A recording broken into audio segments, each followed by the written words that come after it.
Rajkot game zone અગ્નિકાંડ બાદ અમદાવાદ મનપા પણ એક્શનમાં આવ્યો। અમદાવાદ મનપાએ ગેમિંગ ઝોનની ચકાસણી પૂર્ણ કરી અને વિગતો મળી રહી છે કે અમદાવાદમાં નાના મોટા કુલ 34 ગેમિંગ ઝોન છે। 34 પૈકી 28 ઇન્ડોર અને 6 આઉટડોર ગેમિંગ ઝોન છે। 34 પૈકી 31 ગેમિંગ ઝોન પાસે એનઓસી ઉપલબ્ધ છે અને 3 ગેમિંગ ઝોન પાસે એનઓસી ન હોવાથી મનપાએ સીલ કર્યા હોવાની પણ વિગતો મળી રહી છે। ગોતા, ચાંદલોડિયા અને નિકોલમાં ગેમ ઝોન સીલ કરાયા છે। ફાયર એનઓસી નથી મળી આવી, જે કારણે સીલ કરાયા છે। ગેમ ઝોન પાસે જરૂરી લાયસન્સ ના હોવાના કારણે સીલ કરાયા હોવાની વિગતો મળી રહી છે। જરૂરી દસ્તાવેજો મેળવ્યા બાદ આ ગેમ ઝોન ફરી શરૂ કરવામાં આવશે।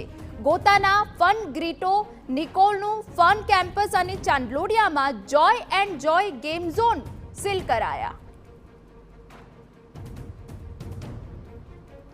34 પૈકી 28 ઇન્ડોર અને 6 આઉટડોર ગેમિંગ ઝોન કે જેમાં તપાસ હાથ ધરવામાં આવી હતી। તમામ જે મહત્વની બાબતો ગેમ ઝોનમાં હોવી જોઈએ, જે સુરક્ષા ગેમ ઝોનમાં હોવી જોઈએ, તે તમામ બાબતોની ચકાસણી કરવામાં આવી હતી અને તે બાદ ચકાસણી પૂર્ણ થઈ ગઈ છે અને જે રિપોર્ટ સામે આવ્યો છે તે પ્રમાણે અમદાવાદમાં નાના મોટા કુલ 34 ગેમિંગ ઝોન છે અને આ 34 ગેમિંગ ઝોન પર તપાસ તમામ જે ગેમ ઝોન આવેલા છે એની તપાસ કરવામાં આવી હતી, સર્વે કામગીરી શરૂ કરવામાં આવી હતી અને એ પૈકી કેટલાક ગેમ ઝોન એવા પણ જોવા મળ્યા છે કે જેમની પાસે પૂરતા પ્રમાણમાં એનઓસી અથવા તો જે જરૂરી દસ્તાવેજો છે એ ના હતા, એના જ કારણે એ ગેમ ઝોન બંધ કરવાનો નિર્ણય કરવામાં આવ્યો છે। તો એ ગેમ ઝોન સીલ કરવામાં આવ્યા છે। અત્યારે હાલ આપ જે જોઈ રહ્યા છો એ ગોતા વિસ્તારમાં આવેલો fun Grito fun forever game zone છે અને આ ગેમ ઝોનને આજે સવારમાં જ મહાનગરપાલિકાની ટીમ દ્વારા સીલ કરવામાં આવ્યો છે। આ સિવાય